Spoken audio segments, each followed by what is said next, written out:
आणि लोणकर माझे तुकुम परिसरात पंचवटी लहान आहे.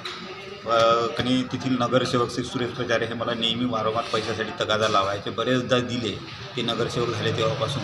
पण नंतर त्यांची हाव वाढत गेल्यामुळे मी देऊ शकलो नाही. तर त्यांनी मला त्याचा बदला म्हणून माझ्याकडे लहानचं जे अतिरिक्त बांधकाम आहे ते 24 तारखेला जवळपास 3000 फुटाचं जमीनदोस्त केलं आहे. याच्यात माझी प्रमुख मागणी आहे की त्यांनी माझं बांधकाम नुकसान झालं ते भरून द्यावं, अन्यथा मी शासनाकडे त्यांचं नगरसेवक पद रद्द करण्यासाठी मागणी करणार आहे.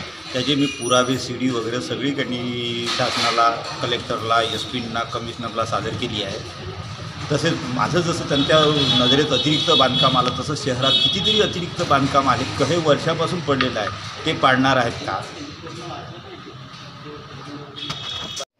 आज ही पत्रकार परिषद सुरेश पचारेची नाही, नागरिकांची आहे. आणि मी या सर्वांचा, हे माझे माईबाप मागं बसलेले आहेत, यांचा मी सेवक आहे. मी या वार्डाचा सेवक आहे. आणि या पवित्र जागेमधून आपल्याला सांगू इच्छितो का पंचवटी लहान हा या ठिकाणी जेव्हापासून झालेला तेव्हापासून आमचे नागरिक त्रस्त आहे.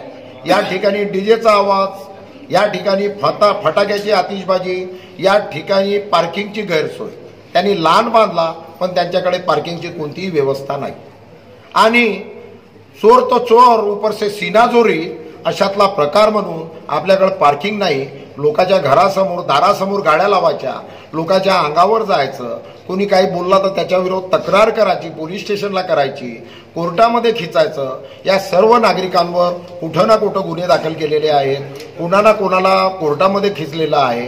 एक तर तुमच्याकडे कोणतीच परवानगी नाही, तुमच्याकडे पार्किंगची व्यवस्था नाही, तुमच्याकडे फटाके फोडण्याची परवानगी नाही, तुम्हाला डीजे वाजवण्याची परवानगी नाही.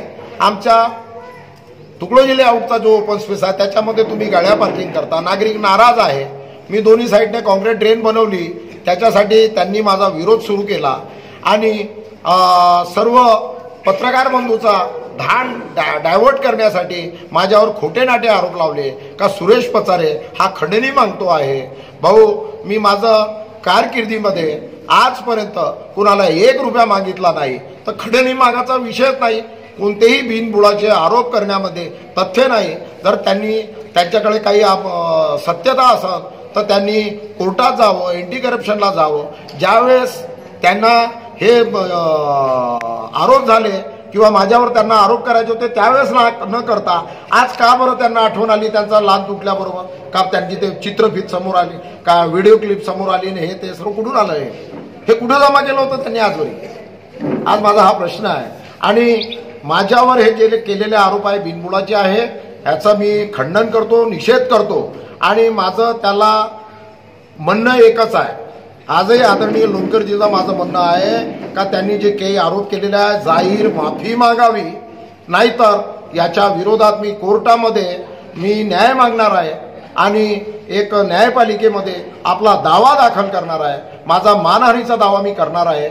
एवढंच आपल्याला सांगतो आणि इथेच थांबतो. जय हिंद, जय महाराष्ट्र.